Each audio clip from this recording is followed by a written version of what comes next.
માનસી ચિંતાજનક બાબત એ છે કે મૃત્યુઆંક સતત વધી રહ્યો છે। એક બાજુ આ આખો જે બ્રિજ તૂટી ગયો, કટકા થઈ ગયા અને એક બાજુ સંવેદનાનો ધોધ વહી રહ્યો છે। સહાયની વાતો થઈ રહી છે, તપાસના નાટક થઈ રહ્યા છે, પરંતુ નગ્ન સત્ય ગુજરાતનું એ છે, કડવી વાસ્તવિકતા એ છે કે તમારા ભ્રષ્ટાચારના પાપે મોત થઈ રહ્યા છે, લાશો ગણાઈ રહી છે, લાશો સતત પડી રહી છે। તમારા પાપે હજુ પણ ઘણા બધા હોસ્પિટલના બિછાને છે। આપણે પ્રાર્થના કરીએ કે તમામ લોકોના જીવ બચી જાય, હેમખેમ પોતાના ઘર પરત ફરી જાય, પરંતુ આ મોતનો આંકડો કેમ વધી રહ્યો છે? તમારી આ બેદરકારીના કારણે। તમે જે આંખે પાટા બાંધીને ફરી રહ્યા છો રૂપિયા કમાવાની લાઈમાં, પરંતુ એ રૂપિયામાંથી ગંધ આવી રહી છે, એ મૃતદેહની જે ગંધ છે એ તમારા રૂપિયામાં આવી રહી છે। તમે સાંભળજો, એ જેમણે પૈસા લીધા છે, જે ભ્રષ્ટ અધિકારીઓ છે, એ ભ્રષ્ટ સમાજના એવા નેતાઓ છે, બની બેઠેલા સમાજના નેતા, કહેવાતા સમાજના નેતા છે, એ તમામ તમે સાંભળી લો। એ રૂપિયા તમે જે તમારા ઘરમાં રાખ્યા છે, તમારા ખિસ્સામાં છે, એમાંથી લોહી ટપકતું હશે, કારણ કે તમે એ આ લોકોની લાશ પર રાખીને તમે એ પૈસા ગણ્યા છે, તમે એમનીથી જ આ પૈસા કમાવ્યા છે અને હવે એમાંથી ગંધ આવતી જશે। ગુજરાતની આ જે કરુણાંતિકા સર્જાય છે, કોના પાપે? આ આખા નેક્સસના પાપે, કે જે સુવ્યવસ્થિત તંત્ર ચાલવા દેવામાં આવે છે। હું ખૂબ જ જવાબદારીપૂર્વક કહી રહ્યો છું કે આ સુવ્યવસ્થિત તંત્ર ચાલવા દેવામાં આવે છે, ટકાવારી સાથે કામગીરી થાય છે, અને એ સૌ કોઈને ખબર છે। મંત્રીશ્રી હોય, મુખ્યમંત્રીશ્રી હોય, ગૃહમંત્રી હોય, વિપક્ષના નેતા હોય, કેબિનેટ મંત્રીઓ, મોટા અધિકારીઓ, સમાજના નેતા, બધાને ખબર છે ટકાવારી વગર કામ થતું જ નથી ગુજરાતમાં। અને ઘણા ધારાસભ્ય છે એ તો ઓન રેકોર્ડ છે, જે કહી ચૂક્યા છે કે તમારે 2% તો અમને આપવા જ પડશે, બાકીના તમને બીજા નહીં લઈએ, પરંતુ 2% તો મેં આપશો। 7-7, 8-8% ટકાવારી લેવામાં આવે છે, અને આ જે કોન્ટ્રાક્ટરો જાહેરમાં કહી ચૂક્યા છે કે અમારો જે નફો હોય છે એમાંથી જે ટકાવારી આપવાની હોય છે એ ટકાવારી આપવાની લાઈમાં પછી ગુણવત્તાયુક્ત કામ થતું નથી। અને પછી તમે જુઓ, જે બ્રિજનું આયુષ્ય 100 વર્ષનું હોવું જોઈએ એ 40 વર્ષમાં જ ટુકડા થઈ જાય છે। આ ટકાવારીના પરિણામે, આ તમારી ટકાવારીની લાઈમાં તમારી જે એશો આરામને, તમને જે સપના હોય છે, એસયુવી ગાડીમાં ફરવાનું, હાઈ ક્લાસ ગાડીમાં ફરવાનું, હાઈ લાઈફસ્ટાઈલ જીવવાની, એની તમારી લાઈવમાં લોકો મોતને ભેટી રહ્યા છે। એના માટે થઈ રહ્યું છે ને, તમે તમારા દીકરાઓને વિદેશમાં ભણવા માટે મોકલો છો, એના માટે પૈસા તો જોઈશે, તો પછી તમે અહીંયાથી ભ્રષ્ટાચાર કરશો, તમે અહીંયાથી પૈસા કમાશો।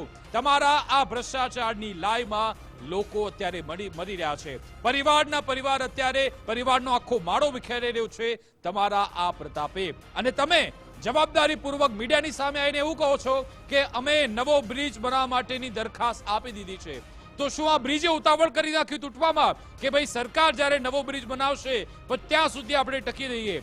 બ્રિજ થોડી સાંભળશે, તમે સદંતર ભ્રષ્ટાચાર જ કર્યો છે, તો પછી એ બ્રિજ તો તૂટવાનું નક્કી છે। અને મંત્રી શ્રી મીડિયા સમક્ષ આવીને એવું કહે છે કે અમે નવો બ્રિજ બનાવવા માટેની દરખાસ્ત આપી હતી, એટલે કે આ બ્રિજ વહેલા તૂટી ગયો। સાહેબ, આ બાજુ મોતના આંકડા સતત વધી રહ્યા છે, ઇજાગ્રસ્તો છે, એમની હાલત ખૂબ જ ગંભીર છે, અને એની વચ્ચે આવીને તમે આવી લીપાપોતીની વાતો કરો છો। તમારા શબ્દો એવા, પહેલા શબ્દો તો એ જ હોવા જોઈએ કે અમે આ જવાબદારોને નહીં છોડીએ, અને ખરા અર્થમાં નહીં છોડીએ। તમે એ સ્વીકારો કે ભૂતકાળમાં અમે આવું બોલી ચૂક્યા છીએ, ભૂતકાળમાં દર વર્ષે, દર 5 વર્ષે પ્રજા અમારા પર વિશ્વાસ મૂકે છે, પરંતુ અમે દર વખતે એ વિશ્વાસને વિશ્વાસઘાતમાં ફેરવીએ છીએ, એની પર અમે પરિણમીએ છીએ। પરંતુ આ વખતે અમે ખરા અર્થમાં એ લોકોને પકડીશું, એવું તમે દમખમથી કહો। કેમેરા સામે તમારામાં તાકાત હોય, જો તમે આ વખતે ઈચ્છા શક્તિ રાખી હોય તો મીડિયા સામે આવો અને તમે કહો, અને જો તમે કામગીરી કરી બતાવશો, અમે તમને સરાહના પણ કરીશું, તમારી કામગીરીને બિરદાવીશું પણ ખરા,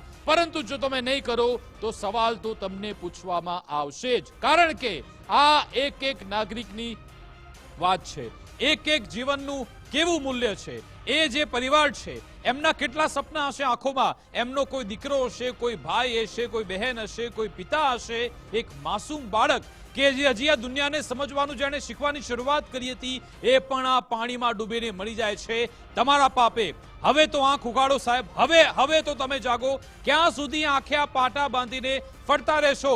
તમારે ફક્ત અને ફક્ત રૂપિયા કમાવામાં જ રસ રાખવાનો છે કે લોકોની સેવા કરવાની? તમે જ્યારે ચૂંટણી આવે છે, ચૂંટણી વખતે જે તમે દાવા કરો છો, વિકાસની વાતો કરો છો, લોકોની સેવા કરવાની વાતો કરો છો, તો શું એ તમારા મનમાં હોય છે ખરા? શું તમારા હૃદયમાં હોય છે ખરા? લાગતું નથી, જરાય લાગતું નથી. કારણ કે જ્યારે જ્યારે આવી ઘટના બને છે ત્યારે ફક્ત અને ફક્ત અમારી પાસે સવાલો છે, સામેથી કોઈ જવાબ આવતા નથી. મોરબી બ્રિજ દુર્ઘટના બાદ તમે કેટલા બ્રિજની ચકાસણી કરી? બ્રિજની ગુણવત્તા અંગે તમે કેટલી તપાસ કરી? શું એનો કોઈ રિપોર્ટ છે તમારી પાસે? અને એમાં હું મીડિયાને પણ જવાબદાર ગણું છું. હું મારી જ્યારે સરકારને સવાલ પૂછું છું ત્યારે મારે પોતાની જાતને પણ તેની સામે સવાલ પૂછું છું કે અમે પણ કદાચ ત્યાં ક્યાંક વામણા સાબિત થયા છે સરકારને પ્રશ્ન પૂછવામાં. કારણ કે જો એ પહેલા પ્રશ્ન ન પૂછ્યા હોત તો આ ઘટના આજે ન બની હોત. એ મોરબી બ્રિજ દુર્ઘટના બાદ સરકાર એમાંથી શું શીખ લીધી?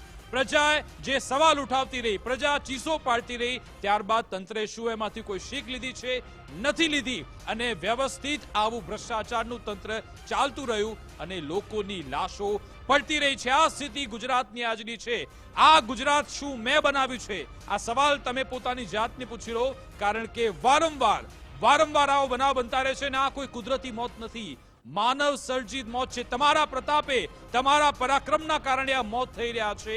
એના માટે તમારી જવાબદારી તમારે લેવી જ પડશે.